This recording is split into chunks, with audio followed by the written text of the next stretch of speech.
Space, the final frontier.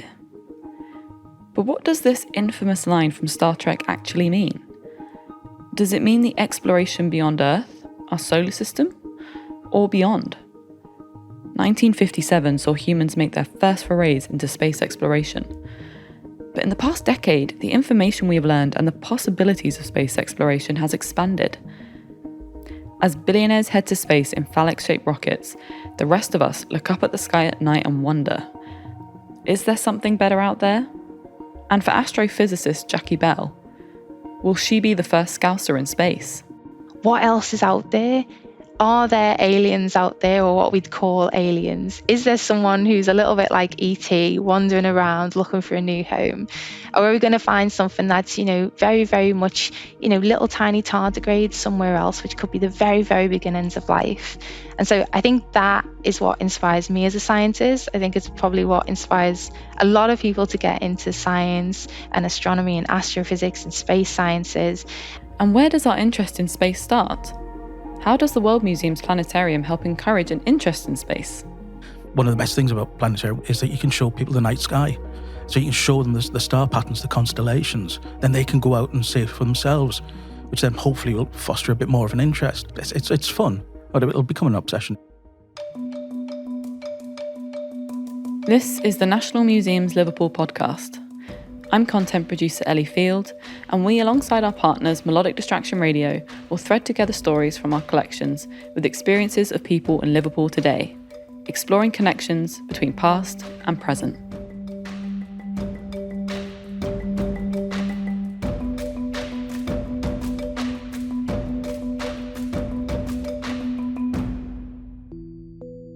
Red Dwarf beamed onto our TV screens in the 1980s. The sci-fi comedy centres around David Lister, a low-ranking technician who wakes up from suspended animation on the Red Dwarf spaceship to find that he is the last surviving human. Surrounded by a bizarre motley crew, they travel space and get into all sorts of hijinks. It was this cult British comedy that triggered an obsession in Dr. Jackie Bell, currently an astrophysicist at Imperial College London, but maybe one day, astronaut. I think I've always been really curious about the unknown, and I used to read loads of storybooks growing up, lots of adventure tales. I was a bit of a bookworm. And then when I went to school, I realised there was this whole new world of knowledge, and I just soaked it up as much as I possibly could. I was the typical little geeky girl at school who wanted to know everything and even asked for extra homework so I could do projects at home. And I remember we were learning about space, and I fell in love with just the vastness of it and the unknown of, around how many planets are there, how many galaxies are there, how did the universe start, where did we all come from, are we all made of stardust? And it just really captured my imagination. And I think around the same time, I'd just started watching Red Dwarf with my dad. And we used to laugh and laugh. And I know I was a bit young at the time. I was probably about 8 or 9, maybe 10 years old when I started watching it with him. But I just remember him laughing so much. And I remember the main character, Dave Lister, being a Scouser. And I thought, this is amazing. The first time I've seen a Scouser on TV and they're in space. That's exactly what I want to do. I want to go to space. I want to make my dad proud. I want to make my dad laugh.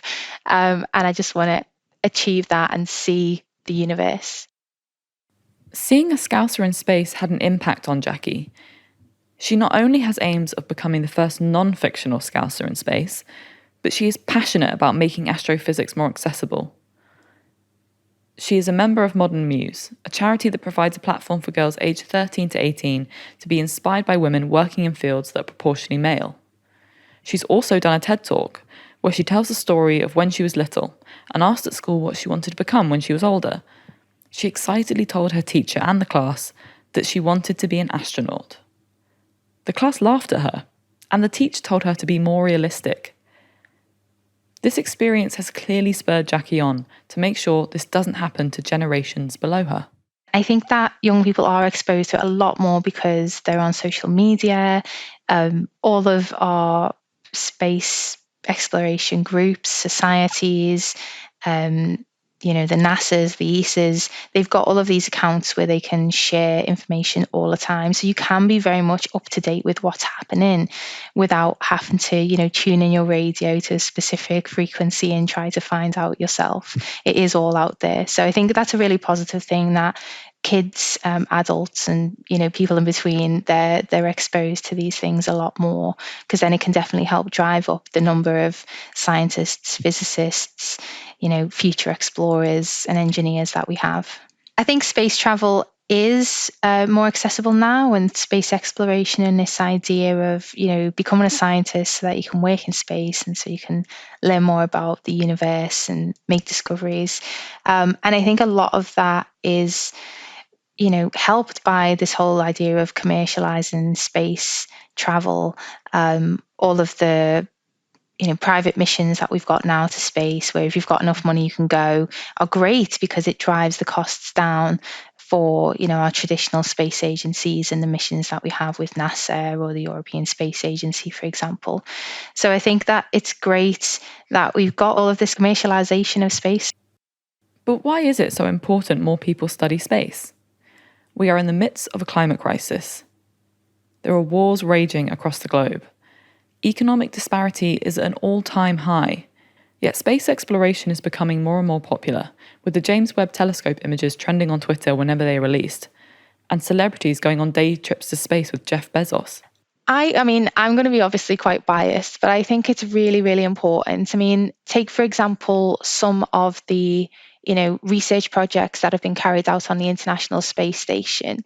I think a lot of people, myself included in a way, we look at the planet that we're on now and we think, why are we going to space and spending millions and millions of pounds when we could be improving our planet here, and we could be helping people back on Earth getting out of poverty, or with health conditions, better healthcare, and all of these things. We still have developing countries which are at risk of so many health concerns that other more developed countries have sort of sorted out by now.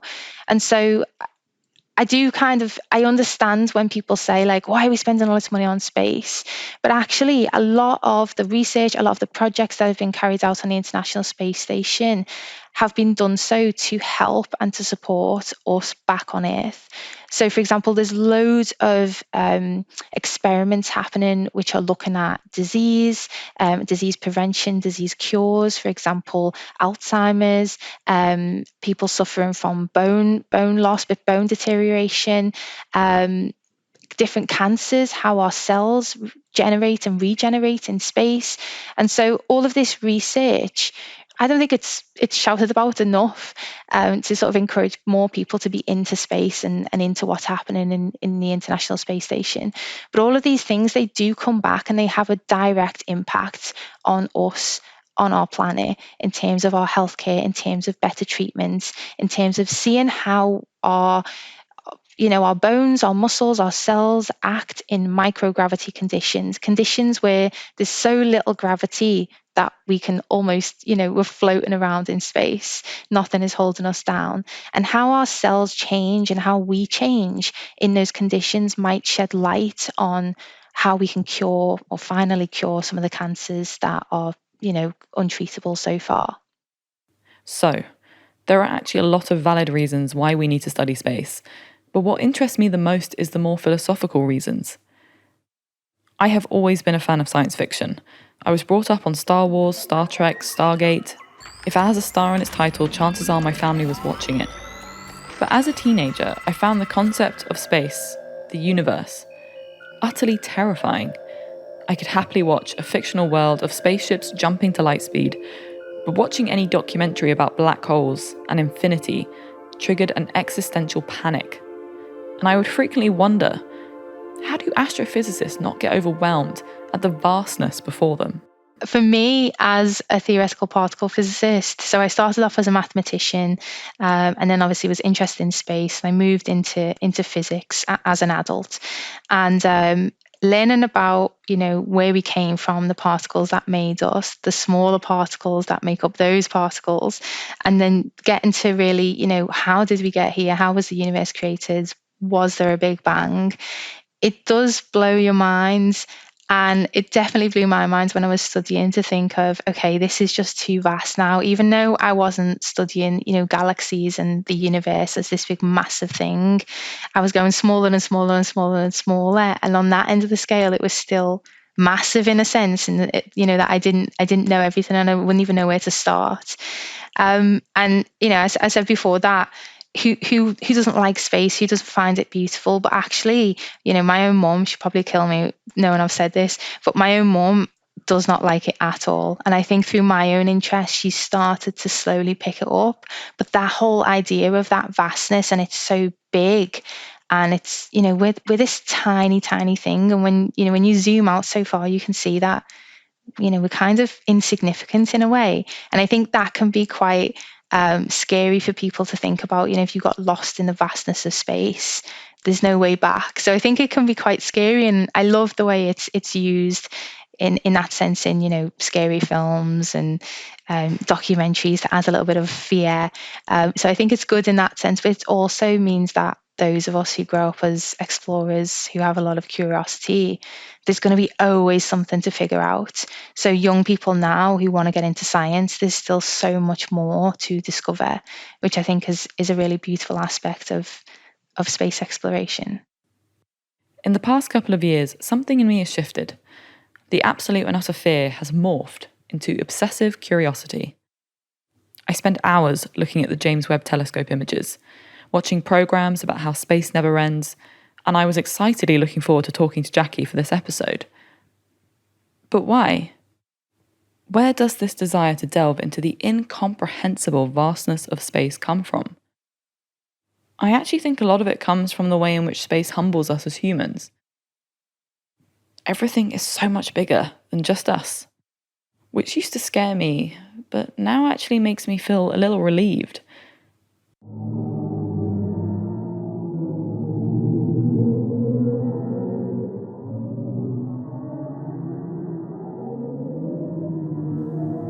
My latest obsession has been the sound of a black hole, released by NASA. I would not stop talking about it for weeks. I sent it to my family group chat, played it to all my friends and colleagues, not only because it was fascinating, but because it sounded how I expected, straight out of 2001: Space Odyssey. I mean, I love when anything like that comes back from space and like we've heard this, and it reminds me of, again, old movies where we're looking for aliens. So I absolutely love that. And I know I get asked all the time, as a scientist or when I'm giving talks to schools, are aliens real? Do you believe in aliens? And I have to say, like, I would love there to be aliens, would absolutely love it. And I know the science shows us that, there's slim chances, especially of finding something in our path where we'd be able to communicate with them in our lifetime. But I still cling on to that hope that I had as a little girl that aliens are going to be real, whether they're little green men or otherwise, I don't know. But anything that we get back from space where it plays some sort of spooky sounds, I absolutely love. And I think these are really great discoveries that we're making. We only recently saw pictures of what a black hole looked like. For example, we theorized, well, Stephen Hawking theorized that black holes existed, but actually until that imagery and until these sounds and things are coming back, it's only just starting to be proven. And I think that, again, is a really exciting time in theoretical physics to be looking at black holes and to be getting these sounds from black holes. And even if it does sound scary, I think it's a massive sort of leap forwards in terms of our discoveries as scientists and as human beings. So, what's next for the generations that Jackie wants to inspire?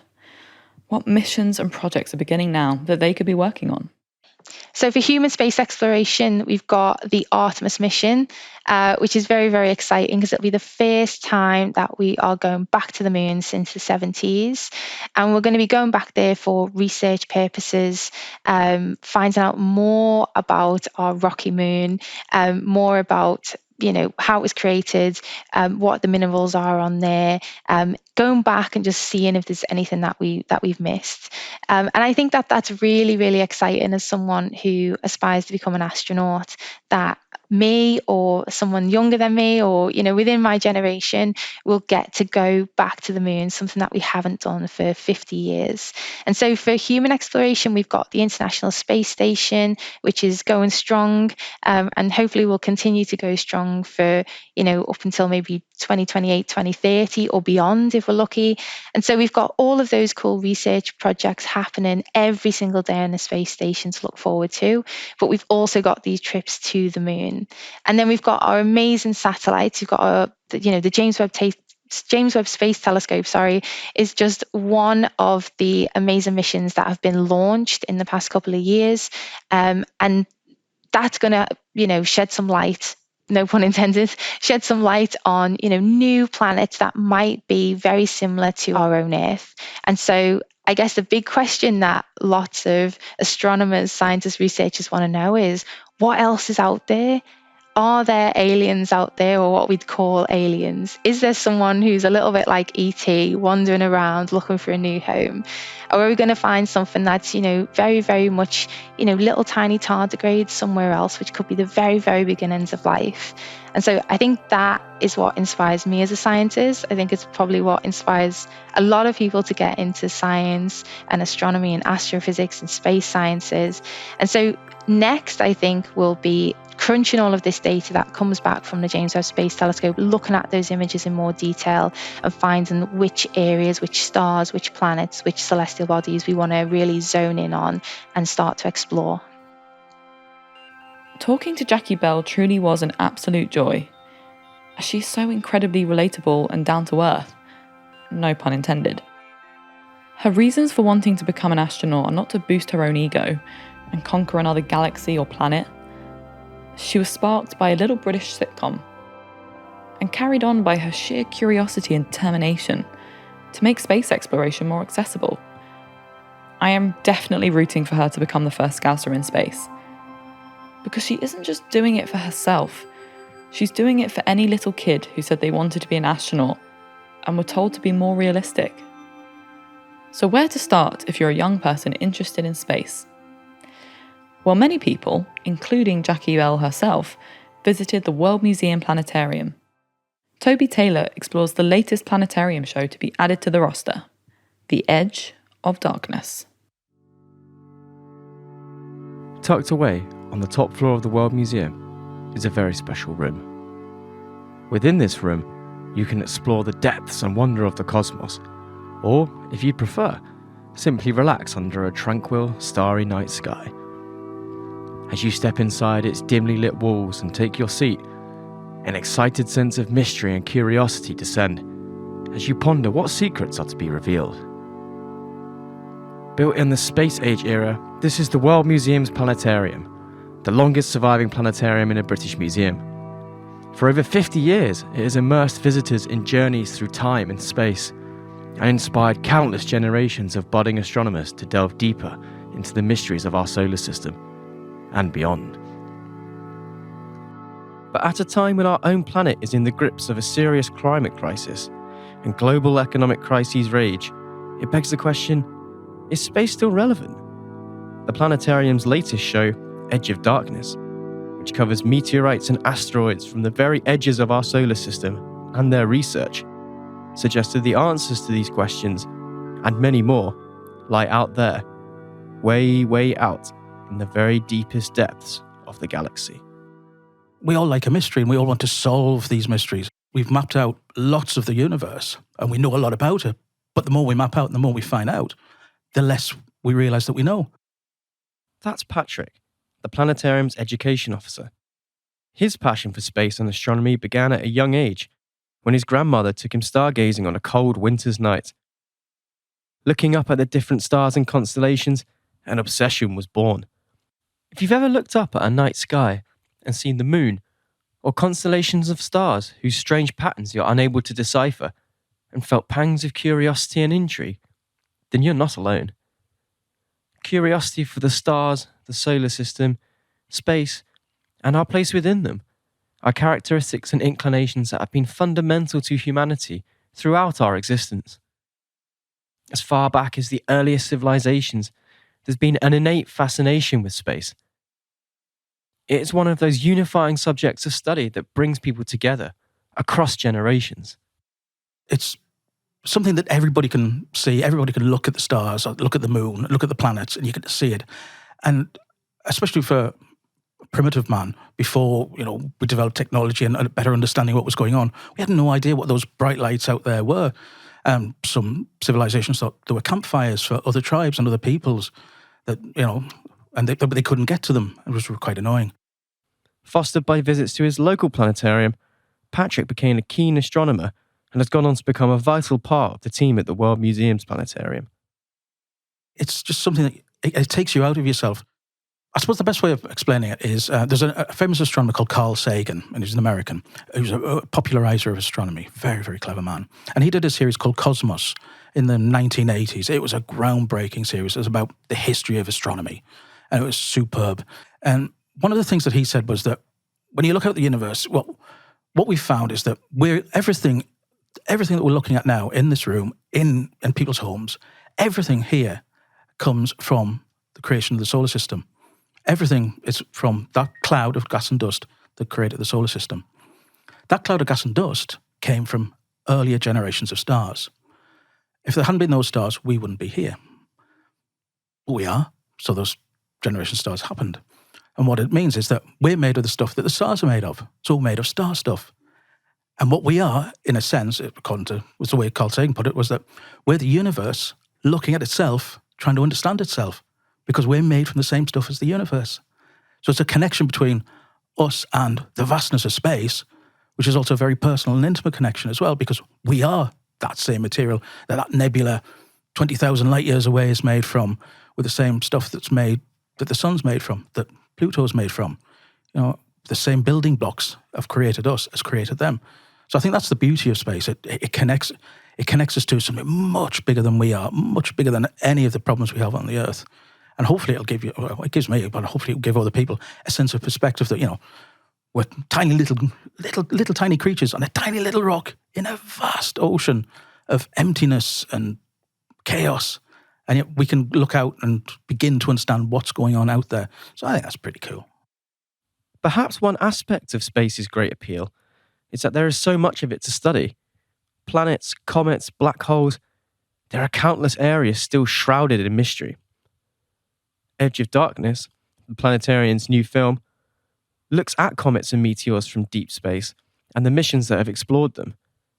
But given how much of space remains unexplored, unmapped, and not yet understood, why is it important to investigate these facets of the cosmos over others?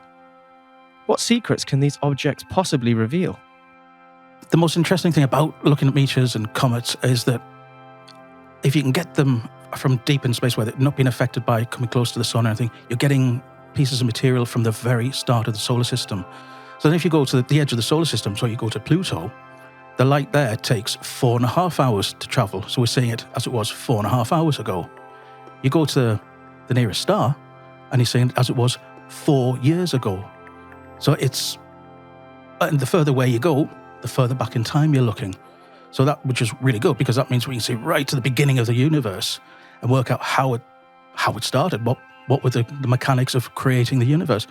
So if you can get that material, you can find out how the solar system began, what the materials were, how much of it there was, and why did it form the way that it formed, how we ended up here as well.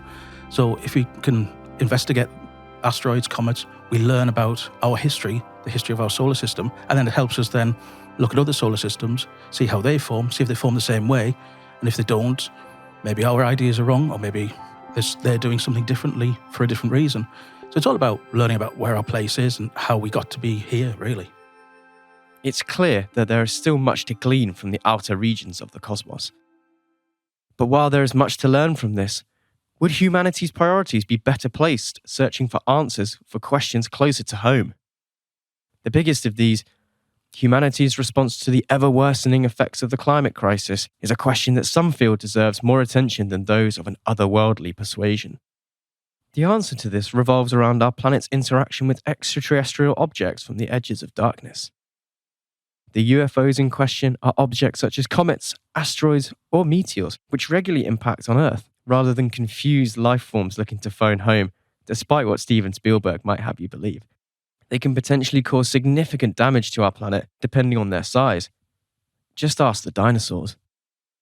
One of the things that the Edge of Darkness shows is that we're looking for other potentially hazardous objects coming to the Earth. The only way to find out how to deal with them is by visiting them, visiting asteroids, visiting comets, seeing what they're like, and then working out, well, okay, so if an asteroid's coming towards us, what can we do about it? How can we stop it from hitting us? Because we've had a few near misses where asteroids have just bounced off the atmosphere and gone off back into space. So we've been very lucky. But then we've had some really big explosions. For example, in Tunguska in Siberia, 1910, massive asteroid exploded over the tundra in Siberia and blew down trees for hundreds of kilometers. It was just a massive explosion. So we want to know what these asteroids are like, how we're going to stop them from hitting us. One of the missions is called DART. It's a NASA mission, and it's actually going to hit an asteroid. This asteroid, it's got a moon, and they're going to hit this DART satellite into the moon to see what happens. To see, one of the big ideas of if there's something coming to us, try and deflect it away from us, send it off on a different path. So they're going to see when they impact this little moon if it'll work. And what effect it'll have. It may not. I mean, it's only a small craft and a small moon, so it may not do anything. But if it doesn't do anything, we've learned something. So even if the mission fails, it's failed, but you've learned something by that failure. So it's that kind of thing. That's one of the reasons we wanted to show the show, is because it's about things that have affected the Earth in the past, could affect us again in the future. As Edge of Darkness demonstrates, space exploration and the technologies needed for it are crucial tools in the fight to protect the planet from extraterrestrial challenges.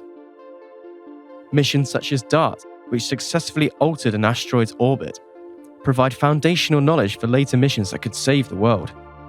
It's important that more people take an interest in space, and in particular the unexplored realms at the very boundaries of our solar system, as it could foster a passion that leads to the next big discovery that helps solve some of our planet's greatest difficulties.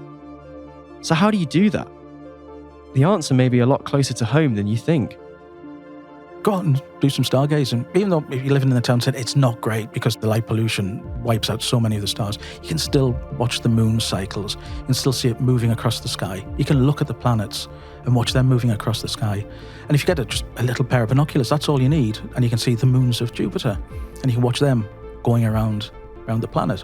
So you can step in the footsteps of previous scientists by just going out yourself, using a pair of binoculars and looking at something like Jupiter. Talking about great astronomers, Galileo, when he invented a telescope, or when he first pointed at Jupiter, he saw those little dots of light orbiting Jupiter.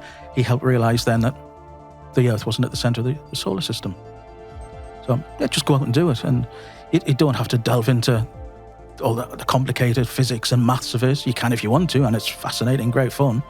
But you don't have to. You can just go out and enjoy an evening under the stars. Even just take a blanket out and go out and have a look for meteors, zooming across the sky. We have meteor showers across the year. We just had a really nice one in August, the Perseids, and it's always a nice time to go out, even though it's quite light, the sky. It's nice and warm, so you don't get too cold. And you can often see lots of meteors just flashing across the sky. So something like that's really, really nice to do as well.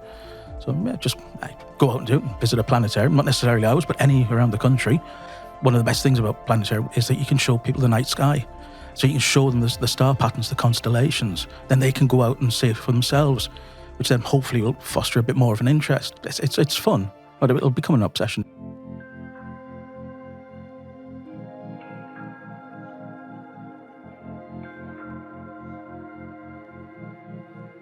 I hope this episode has sparked some curiosity in you.